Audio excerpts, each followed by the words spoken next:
Well, good morning. Overnight, we had no significant incidents within the city of Tulsa.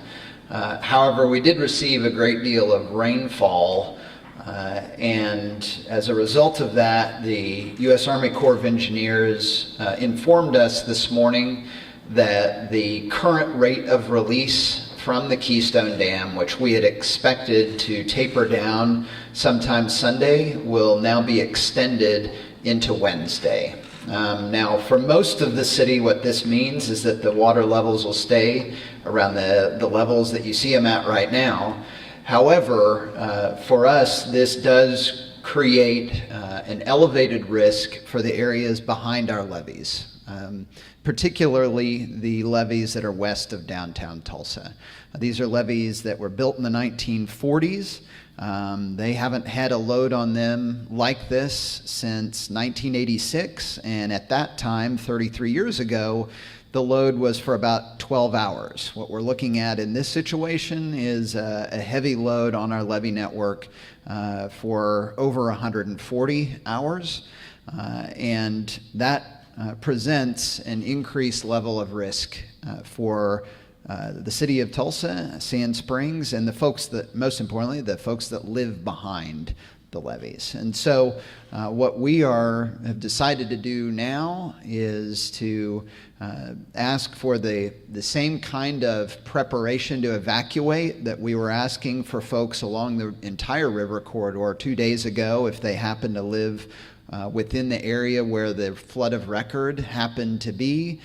We want folks that live behind the levees to start making preparations to evacuate if it comes to that. The difference between this situation and the one we were talking about 2 days ago is that any issue that occurs that could occur with one of the levees, the time frame with which folks would have to evacuate in that situation is much smaller than the time frame that we would have as the river would gradually be increasing based on a release out of Keystone, where we would have several hours advance notice. And so I would just say, if it were my family, I would be thinking about friends and family that I could go stay with for a couple of days. I would encourage folks that live behind the levees to think about that. If you have somebody that you can go stay with for a few days, please consider doing so. If you need connection with sheltering operations, you can call 211. We are reallocating our police force that we've had along the river corridor, and in particular in South Tulsa. Things in South Tulsa have stabilized for now and should remain that way. And so we are reallocating the first responder force that we had in South Tulsa to the neighborhoods behind the levees west of downtown, doing that for two main reasons. One, we want first responders there and accessible to provide up-to-date information to folks that live behind those levees. And also, we want to have an increased patrol force there to protect the property of anyone who decides that they want to proactively evacuate and go ahead and move out. The areas that we're talking about would be the folks that live around or within Levee A, which is south of the Keystone Expressway and Highway 412, east of River City Park Road and west of 65th West Avenue. And for residents that live near Levee B, that's between 65th West Avenue to New Block Park and south of Highway 412. I want to stress, though, the levees are working right now.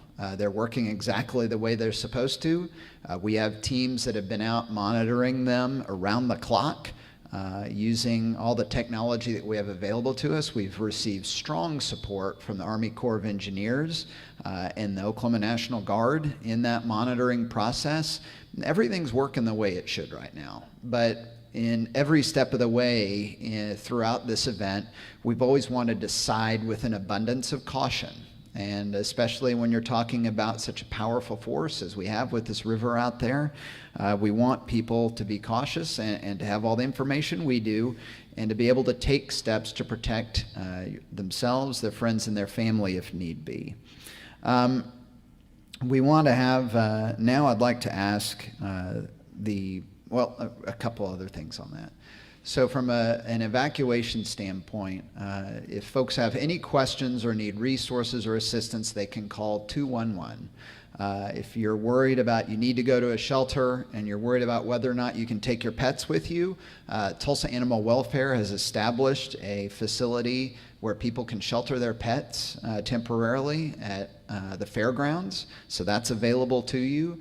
And again, if you're concerned about leaving your property unmonitored, know that we are stepping up patrol forces in these neighborhoods for this very reason, to protect your property and to keep you informed of what's going on. So don't let that be a reason to keep you from taking proactive steps. Now I want to ask David Williams with the Army Corps of Engineers to provide us an update on what they're seeing. David?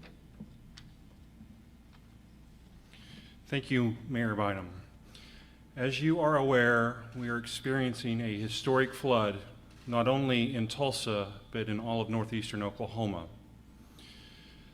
When we began the release of 250,000 cubic feet per second from Keystone on Thursday, our initial plan was to continue that through Sunday. However, we had substantial rainfall above the reservoir last night, and because of that, we are going to extend the release of the 250,000 cubic feet per second through early Wednesday. That is our current plan. However, keep in mind that with any additional rainfall, that plan is subject to change. Also, I would like to briefly mention that because this flood affects the entire area, we've been experiencing a moderate flood along the Arkansas River in Tulsa. We are experiencing a catastrophic flood in Muskogee and points below that location. In fact, the flood in those locations may end up being the flood of record. We began an increase in the discharge at Oologah Dam this morning to 70,000 cubic feet per second, and we will see, again, catastrophic flooding along the Arkansas River at Muskogee and below Muskogee. I would now like to introduce Tulsa County Commissioner Karen Keith. Thank you, David.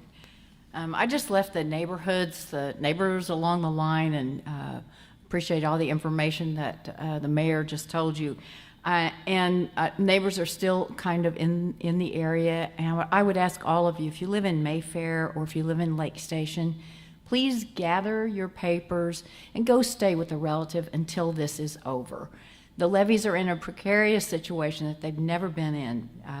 We have water standing on their edges for now, 140 hours is that's what we think now, and we know that additional water could be heading our way. So I really ask you to just go ahead, even if you didn't have water in 86, to please take precautions and go stay with some relatives. I would just feel better about all of you out there if you would take those precautions. I do want you to know, however, I was out at the levee district this morning, and National Guard were up working last night. I think they did some 2,000 bags, and the Corps just brought them a sand machine, so they're going to work a whole lot faster. Road crews are out there. The ground is really soft at the levee, and so they can continue working. They're having to actually build up some gravel roads out there, but the team is working. Tulsa Fire Department has been walking the levee, but they're going to get relief soon. The National Guard is sending a large group in to actually walk the levee so that we have eyes on that levee at all times, and so that's going to be ongoing as we go forward. So as the mayor said, everybody is really working well together, and that's what we need to continue to do going forward. But please do what you have to do to stay safe and take this situation seriously. Thank you so much. I'm Joe Krolichuk. I'm the director of the Tulsa Area Emergency Management Agency. I just want to add a couple things to what has been said previously. Right now is the time you need to be preparing to move to higher ground. Find a friend, find a family member, go to the Red Cross shelter. We don't want to necessarily alarm people, but this is a potential situation that we want to make sure everybody is fully aware of. If you are behind the levee and we do have an issue, you could have to evacuate within a matter of hours. So we want to make sure that you are prepared now, even if you choose not to evacuate. We want to make sure you're prepared to if you need to. This could happen anytime, day or night. We don't anticipate it occurring. As we've said, the levees are holding. They're in good condition at the moment. We have crews out constantly monitoring these levees, including everything from levee walkers to drone flights. And so we are feeling that we have a very good situational awareness of the levees. But if you are in the areas between New Block Park in Tulsa and River City Park in Sand Springs, you need to be prepared to move now. Anywhere from the river up to 412. Behind Levee C, which is the area between the two refineries on the west side of the river, you have the same situation. You will need to be prepared to move. We don't want, like I said, we don't want to alarm people. We're not trying to panic you, but we do urge you to take this very seriously and to prepare. We do have, Red Cross is ready to receive an influx of people who may need shelter. We recommend you go to the Crosstown Church of Christ or to Faith Church. Those addresses are available on the City of Tulsa website. So at this time, I'd like to pass it back over to Mayor Bynum for any questions. Just a couple things. We'll be releasing maps that show the boundaries of the levees. So if any folks have questions as to whether or not they live within them, you'll be able to see those online, and we'll be providing those to the media.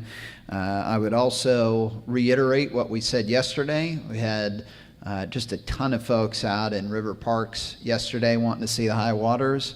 And certainly this is a historic thing. If you have a chance to see it from a safe distance, it's a pretty remarkable thing to see. But please stay out of the water. It is not only is the water contaminated because of debris and infiltration of septic tanks and other things that it's hit because of its elevated level, but there are also, I've personally seen a lot of water moccasins that have been run out of their nests that are swimming around. I mean, there's so many hazards out there, not to mention the rushing current. So please stay clear of the water, and then check out the maps that we're going to be providing.